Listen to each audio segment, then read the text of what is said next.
একটু তো অ্যাক্সিডেন্ট হয়ে যেত।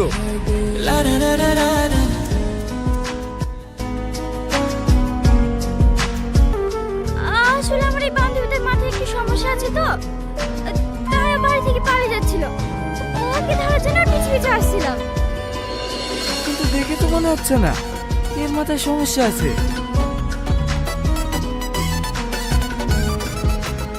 আরে ললিতা বাবু, তুমি কবে এসছো আমাদের বাড়ি? আমি তোমার গায়ে একটু কামড়ে দেবো।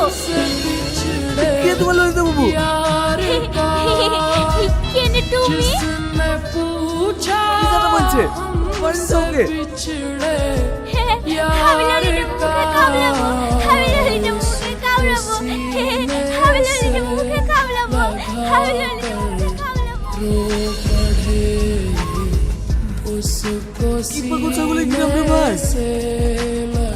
মেয়েটা কিন্তু বেশ মায়াবী বল। কোন মেয়েটা? তোকে যে কামড়াবো বললো ওই মেয়েটা। কি কথা বলছি?